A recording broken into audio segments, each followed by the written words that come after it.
So welcome back to another episode, and taking advantage of Andrew being here for the weekend, I brought out all the Final Fantasy games. And we played all of the Final Fantasy games, and we thought we'd just talk about our experiences playing them over the years, our memories playing them, and well, I guess we'll start with the first one here. We go back a long way with these games. Yeah, this is 1990 Final Fantasy 1. Quite literally, the very first one, obviously. But this was our first experience with Final Fantasy. Some people have started with 7, some people started with 10. We started right at the beginning. Not by accident, we were reading about it in Nintendo Power. Right. And our parents went on separate vacations.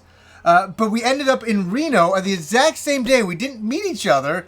And we both bought a copy of Final Fantasy from the same Toys R Us. A complete fluke. I mean, here we were in Canada, totally separate family vacations, and we both ended up in Reno, Nevada to pick up our copies of Final Fantasy. What are the chances? And you know what's funny, as I said in the other video we did, when I got there was only one copy left. I was like, oh, please, I'll take that. Thank you very much. And so you were driving home. I was driving home. We're looking at the instruction manual. We're getting really excited about this game. And for good reason. Like, I came home, and I like Dragon Warrior. But Final Fantasy was like, holy shit, this is excellent stuff. Yeah, a completely different game. I didn't even wait till I got home. I can remember we stayed that night in Reno, and we parked the car. It was probably the hottest I'd ever felt, and I just stayed in the hotel room. And anybody who bought Final Fantasy will remember the poster that came packed in with it. Yeah. And on the one side was a big image of Final Fantasy, but on the flip side was sort of the statistics of all of the monsters. And I pored over that like crazy. Did you bring your Nintendo with you? No, I just had the poster opened on the bed, and I'm like, oh my god, can we just turn around and go home? And we weren't there yet. We had just started the trip. It's funny because we went to San Francisco, and I bought a few games. I bought the notorious Double Dungeons. That's how we got the shell. Double Dungeons, Budokan. Remember Budokan on the Genesis? I do remember Budokan. We tried to like that game. We did. And it's so funny, those were next generation systems, and I bought this game last, and we were going home, and I was reading all the instruction manuals. I was like, oh, Budokan's going to be an incredible fighting game, which it wasn't. And oh my god, Double Dungeons is going to be like Phantasy Star, which it wasn't. No. And Final Fantasy, I was like, well, it's a Nintendo game, I think it'll be pretty cool. It looks like, fantasy stuff, I'll enjoy this.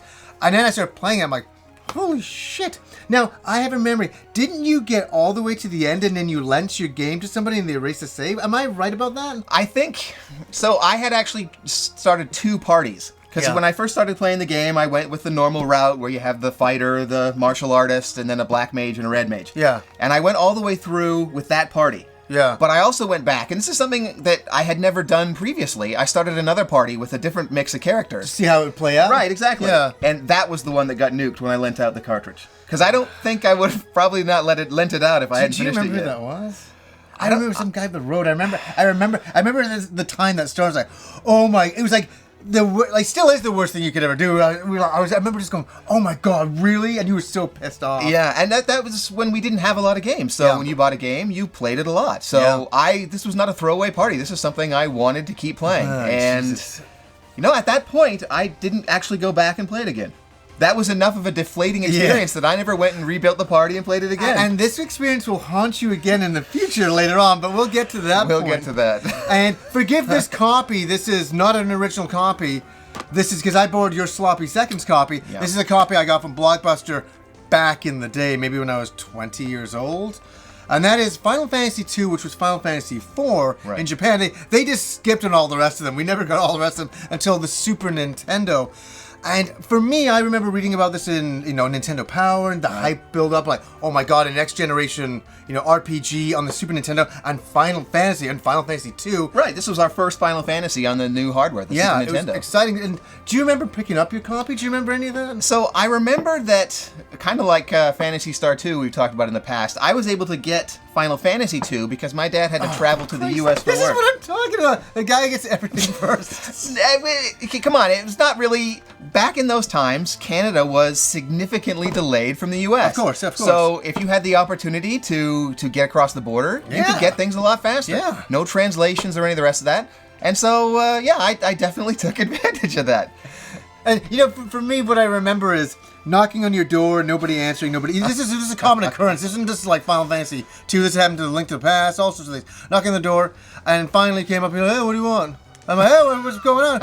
Oh, I was playing Final Fantasy. Like, actually, it was your mom. I remember your mom said, oh, he's just downstairs. Yeah. And I went in, and you had the TV in your room, and you were playing this, and you were in the Tower of Zot, or something like that. Wow. I remember that music playing, and I was like, and I'm like, I remember just being so jealous and so like, and you're like, hey, and you were so nonchalant about it, which would drive me crazy because I was still as enthusiastic as I am today, but I think I was even more insane by then. I'm like, holy shit, oh my god, this is amazing, blah, blah, blah. And you're like, yeah, it's pretty good, blah, blah, blah. I think I'm near the end of the game, I'm doing this, blah, blah. And I was just I had one of those experiences I've talked on the show about for years, seeing you play it and being super jealous, and it really lived up to the hype, though, didn't it? I certainly wasn't going to answer the door when I was busy playing Final Fantasy 2. You never answered the door. Yeah, I mean, that was the Mode 7, flying the airship, the switching between the monster world and the normal world. It was just... Yeah. It was amazing. It was things that we had never experienced before. The animation in battle, the summons, oh my god. I mean, I can remember to this day the giddy experience I had when you would set the Dragoon to jump, and he would literally leave the screen. Yeah, he's gone. And it's like, wow, what happened? Where did he go? And then a couple of rounds later, he comes flying in, bam! And it's like, that is so cool. And then the damage goes, like that was a really. And the thing that gets me about this game was like, I like the music in the first game a lot, very memorable still to this day. But the music really made an impact to me. It did. Like, it was like, whoa, like video game music was getting elevated at the Super Nintendo level. Like, wow, listen to this. I was already listening to Nintendo music on my headphones, but on tapes. I would tape it all on tapes.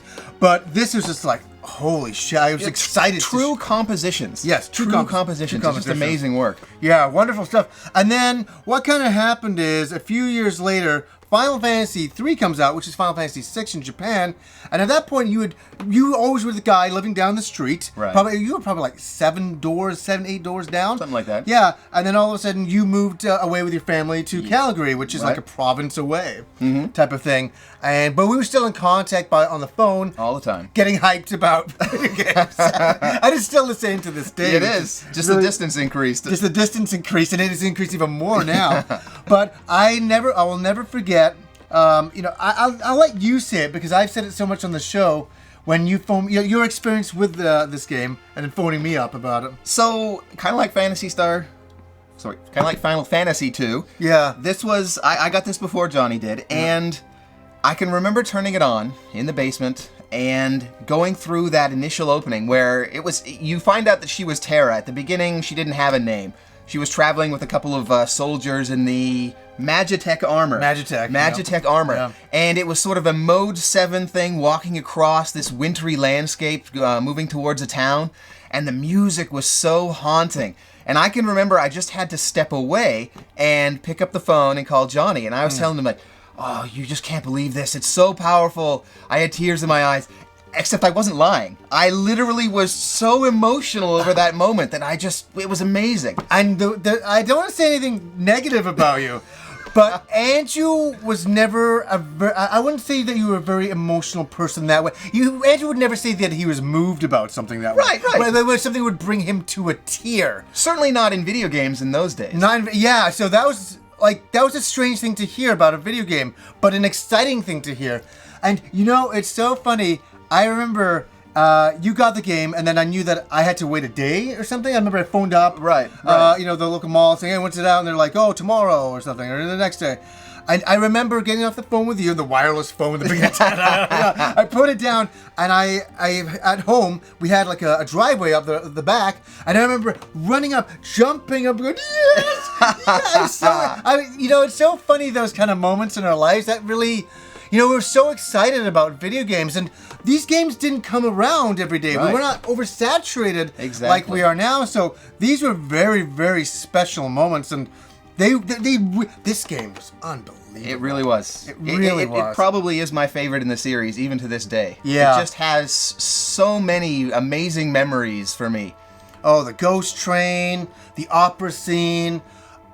We already talked about the music in the last one, but we're building on the music. I remember thinking the music in Final Fantasy 2 was good, but when I heard 3, I was like, oh my Yeah. God. And changing the formula is an interesting way. Like the way you would input the commands for Saban's attacks. Yeah. That's something we'd never seen before. And frankly, we wouldn't see again until It's like a Xenogears. Street Fighter type of thing, you know it what was, I mean? And if you screwed it up, you wouldn't do it. Yeah. It's like you'd pay the price. It's like you'd waste that command on that round. Yeah. There was tension there. And some of the commands were really complicated. Oh, they got crazy near the end, but if you pull them off, it's like, and you pull them off. That's the way it was. You became robotic with doing these things. And it was probably the first Final Fantasy that really had a lot of secret stuff in there. A lot of content that you could completely miss if you weren't careful, if you didn't know what you were looking for. Yeah. And that was something that we'd also never seen.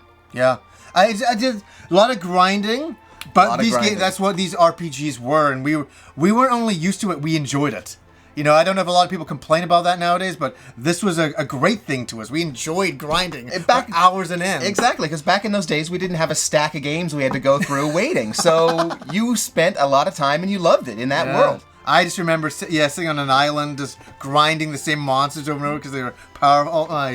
All that. But anyways, so the next, all of a sudden, Final Fantasy was going to the PlayStation, which was unusual. All of these things were Nintendo platforms up until now. Yeah, and you always kind of looked at Final Fantasy as being a Nintendo game. Absolutely, they were inseparable. Yeah, they just had a good relationship.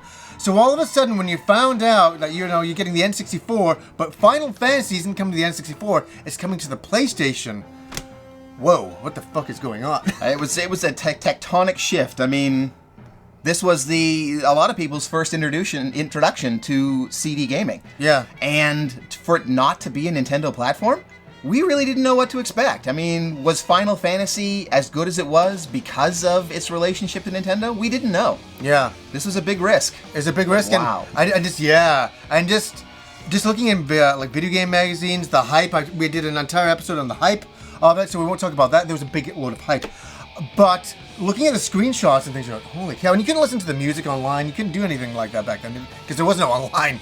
So you were just like looking at the screenshots going, I trust in this. And then reading reviewers, who'd gone to E3 and had played the game and, oh my God, this is unbelievable. And then till eventually we got the demo, which might have been one of the first demos I ever played. Yeah, it was the underground demo for me. Right. And it had a making of where it talks to the creator of Final Fantasy and that stuff you didn't see back then. It was it felt like gold getting that. I felt like, oh, be careful with this disc. That it was that cool. And I remember playing that demo. I must have played that demo so many times back in the day. Because it proved that this was going to be absolutely epic. That demo it just left me wanting so much more. Yeah. And it was a true marketing success because I was desperate to play the game after playing that demo. Yeah, it did. Oh, it lived up to the hype. It's so funny there's been a lot of hype for games and they let you down, but the hype was big on this. It's really big. It was here, but the game got even beyond that. It lived up to that hype and a really wonderful experience. But something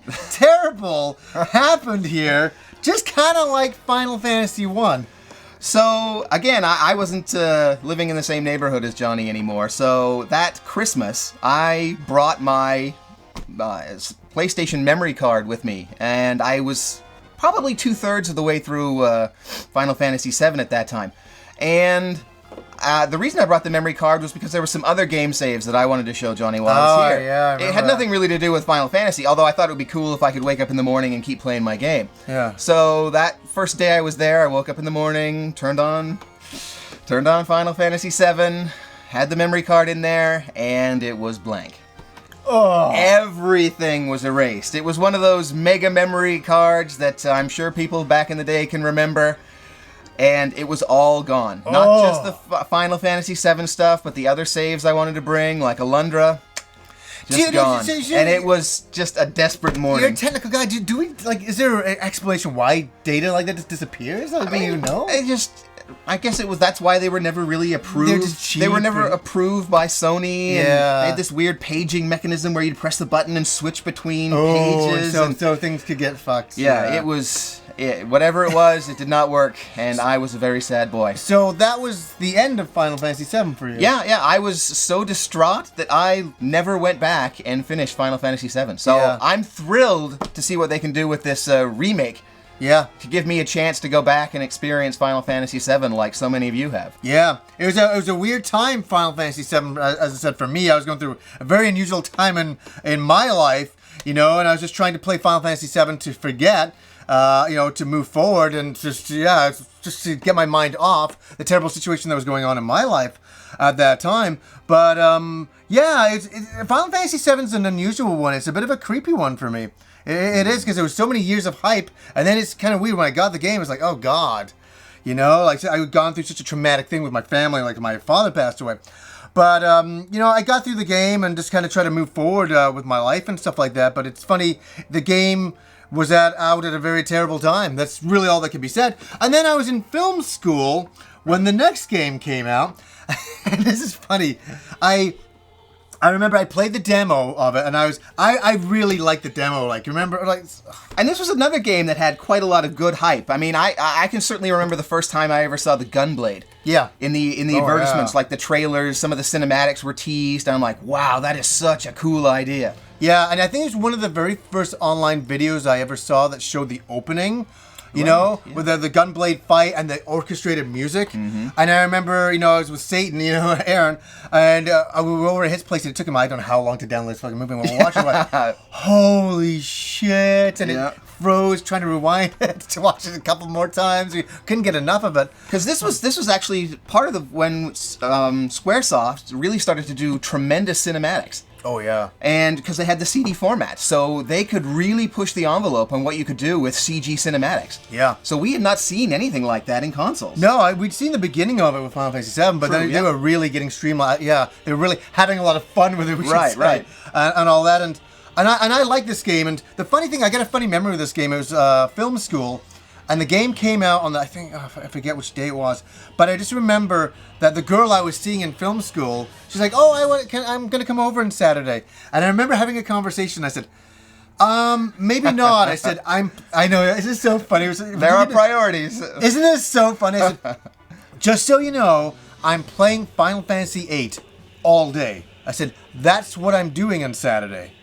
And she's like, oh, okay. I said, so if you come over, just know that that's what I'll be doing, and don't bug me about it, because that's what I'm doing. So you can come over and hang out, but no, this is it. I said, oh yeah, no problem. Yeah, so you'll be playing your game. So she came over. I remember that morning I'm playing it. She sat down on the couch, sat down, got fidgety, said, looking at the ceiling. So hey, are we gonna do something? I'm like, I almost fucking exploded. And let me tell you, me and that girl never went further with our relationship. I was just like, no recovery from there. You know what's so funny though is like, even with Final Fantasy II, the girl, you remember Tina, I went out. I remember her just getting in front of the TV going like this. Hey, pay attention to me. She actually did that.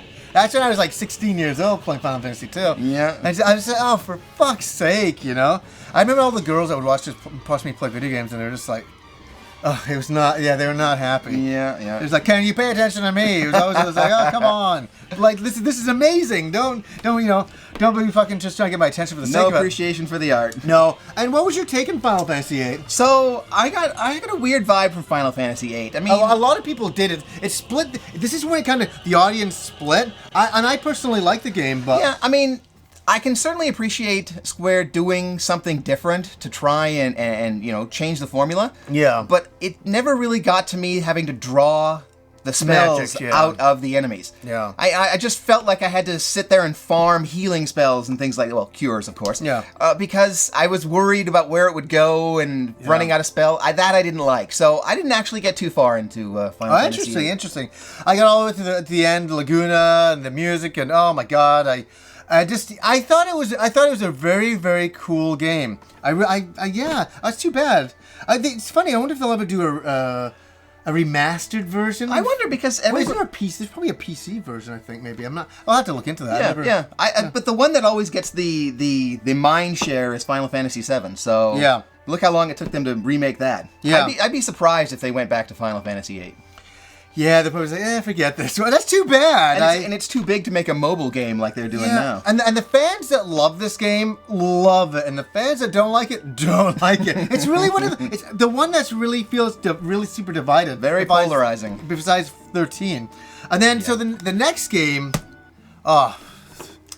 we go back. So, yeah, we'd kind of gone from medieval to futuristic, and all of a sudden we'd gone back to... And polygons. Yeah, and to polygons. And 7 and 8, all 3D. Yeah, and then all of a sudden we'd gone back to kind of this beginning with crystals and black mages and a medieval setting and 2D sprites. Yeah, and on backgrounds, and I love and adore this game. Final Fantasy IX is wonderful. Even Kim went through it. We had the standard definition TV when we were first together, and she went all the way through it. Yeah, it's a great game. It really brought a lot of heart back to the series. Yeah. A lot of people would accuse Final Fantasy VIII of being emo or something like that, but Final Fantasy IX really brought the heart back to the series. Yeah. And it was a phenomenal return to form. There was a lot of good humor with the characters, and combat was good. It was a little bit long in the loading stuff, but if you were an RPG fan, you weren't complaining, but you're like, loading's a bit, whatever, but I'm still into this. And obviously, and the thing is, the one thing about the Final Fantasy series, it can I started, talking about with the first one, the second one, the third, but the music just kept getting better.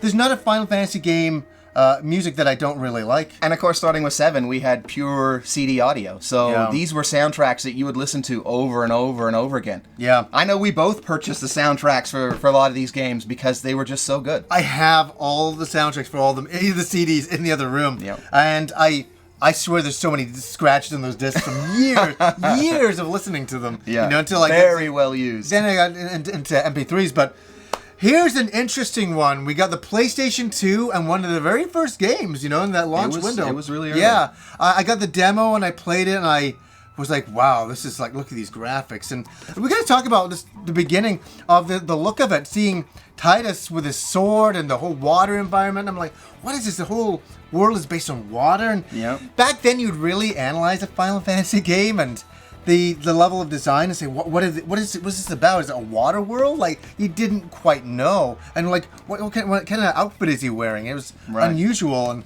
Blitzball, you started hearing about that. What the fuck is Blitzball? Mm-hmm. So what was your experiences with Final Fantasy X? I thought Final Fantasy X was really a phenomenal game. Yeah. I know there's a lot of criticism about it being sort of on rails. There's not really an overworld.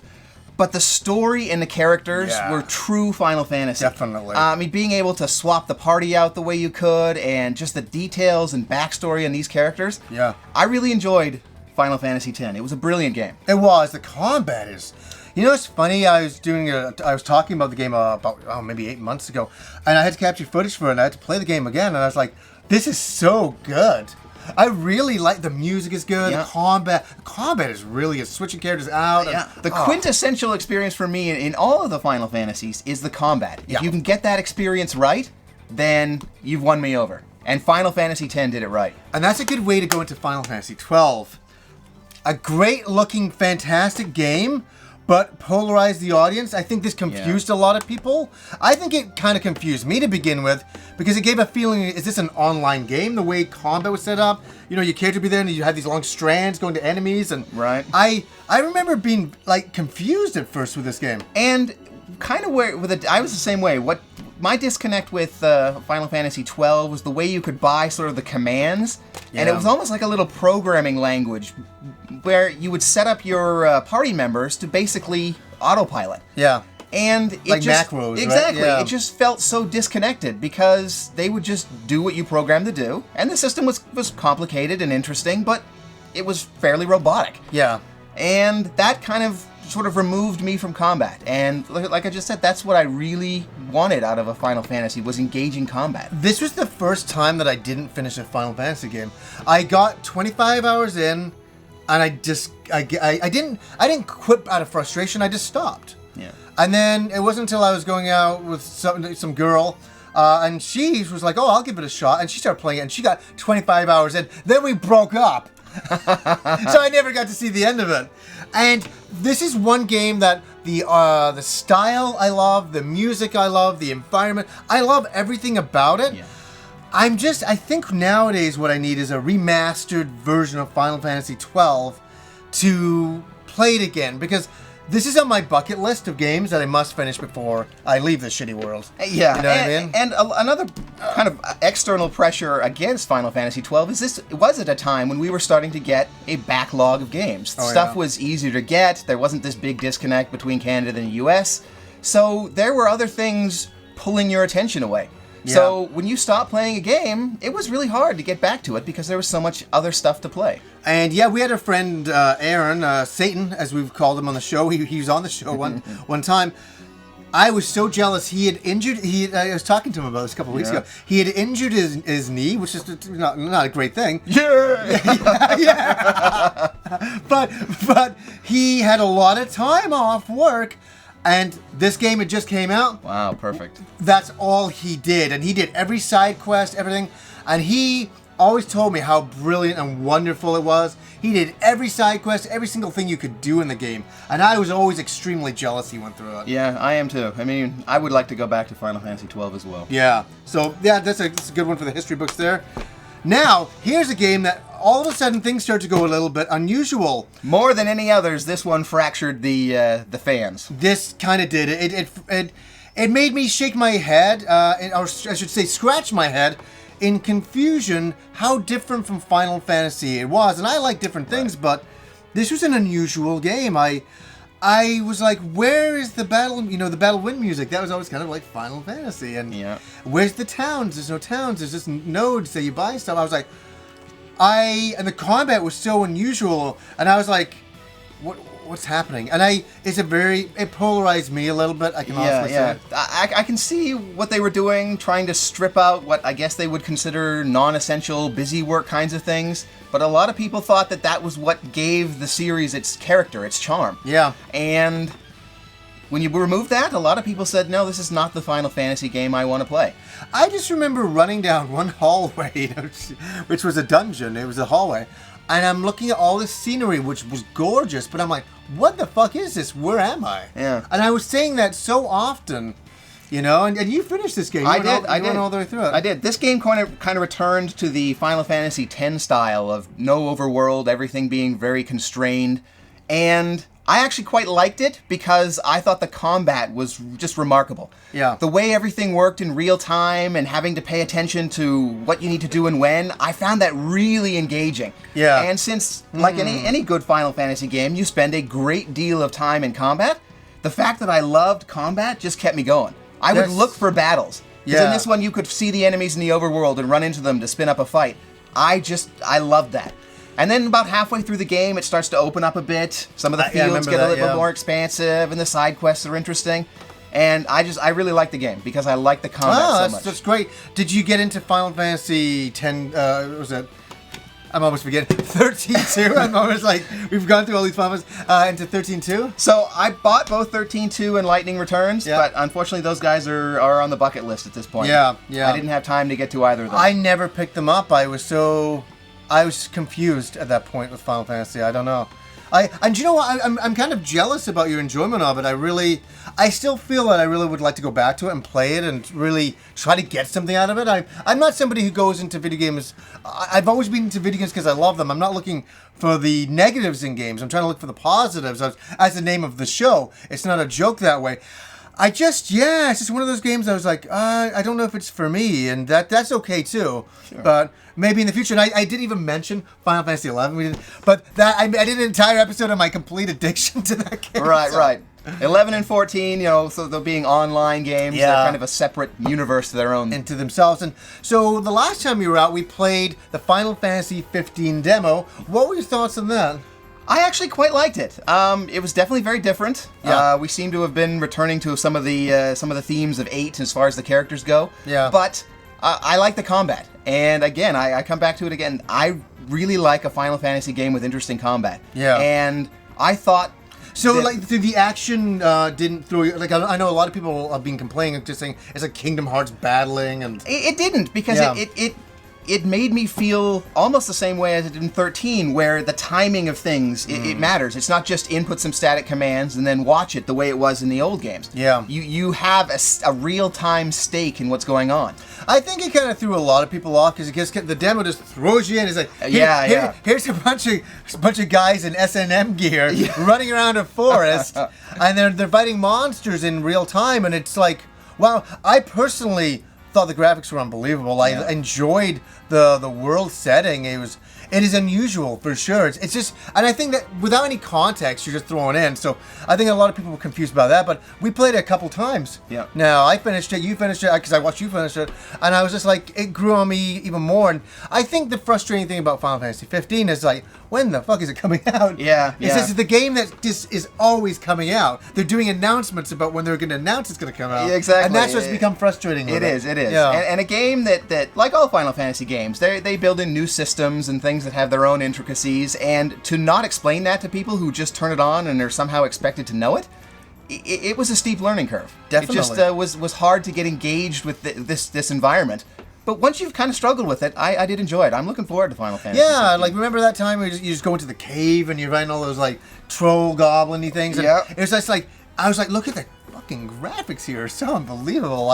And the little sort of the boss battle with the behemoth. Oh, Jesus. The way it was like staged in different locations and you'd proceed. I mean, it was... The one thing that you can see is that it's almost the ambition on Final Fantasy 15 is so great. Yeah. It's almost too great. It's almost crippled them. Yeah, I'm sure that's why it's sort of buckling under its own weight. That's what's taking so long. Yeah, it's absolutely intense. I can't wait to play it one day. One day we'll play it, and one day we'll like it. I'll hopefully like it. You know, launch title on the PS5. Oh, Jesus Christ, don't say that. We'll get it. I don't know when. It's got to be this Christmas. It has to. It has to be. It has Summer or Christmas. Yeah. I mean... We'll wait and see. We'll wait and see. But, man, it's amazing looking at all the games, all the years of playing Final Fantasy. Like, it's just... And you know what? It doesn't matter what games you like, what games you don't like. We're all like that. We all have our different opinions. Some people might say, oh, I hate Final Fantasy 2 because it's old. You know what I mean? Some people might have that opinion. Sure. Or some people might start with Final Fantasy 8 and go, oh, Final Fantasy 7 doesn't have the depth of Final Fantasy 8. I don't know. There's so many different opinions. Guys, what are your favorite Final Fantasy games? Put them down below. Let us know, because it's interesting. We all have such different opinions on these games. And what amazes me most about the series is that it's literally a time capsule through the evolution of console video gaming. Absolutely. You go all the way up through the NES to presumably later this year when Final Fantasy 15 comes out on the PS4. Yeah. Every iteration of hardware is captured in this series. Yes. And it's truly a time capsule. It's an amazing experience to be a part of this series. It's the amount of consoles, the console generations is insane. Yeah. And we've been there for them all. Absolutely. And, you know, because we were touched as children by Final Fantasy 1. So, you know, we will keep coming back to it because it's just entertained us for so many years. Absolutely. It's video game comfort food. It really is. So, anyways, guys, until next time.